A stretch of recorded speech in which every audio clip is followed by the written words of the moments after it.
La Gagaouzie pourrait-elle devenir une seconde Transnistrie? C'est ce que l'on pourrait penser après que la gouverneure de cette petite région de Moldavie a reçu l'assurance de Moscou de la soutenir contre les actions illégales du gouvernement moldave. France 24 fait le point sur cette nouvelle porte d'entrée pour les opérations de déstabilisation russe. Comme si les aspirations indépendantistes de la Transnistrie ne suffisaient pas au malheur de la Moldavie.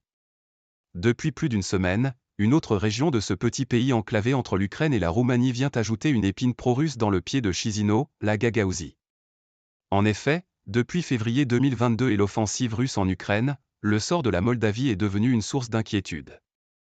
Cette ex-république soviétique qui ne bénéficie pas de la protection de l'OTAN est perçue comme une cible des opérations russes de déstabilisation. Moscou a surtout des vues sur une partie du territoire moldave, la Transnistrie, qui échappe à sa souveraineté depuis la désintégration de l'URSS en 1991. Depuis lors, un corps d'armée russe y stationne. Mais c'est la Gagaouzie qui a davantage attiré l'attention médiatique ces derniers jours.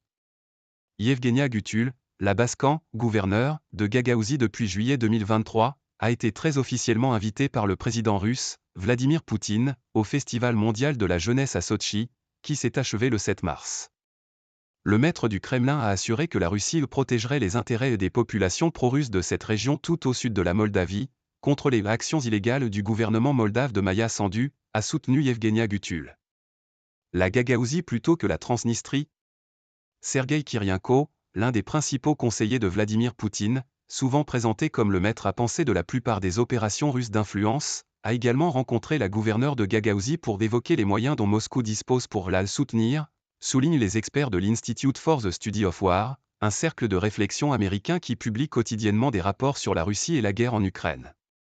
Un nombre anormalement élevé de 1000 blogueurs et commentateurs militaires russes souvent issus de la mouvance ultranationaliste très actifs sur les réseaux sociaux, note de la rédaction, ont évoqué la visite d'Yevgenia Gutul en Russie, indiquant que la région gagne en importance aux yeux de Moscou, poursuit le rapport de l'Institute for the Study of War.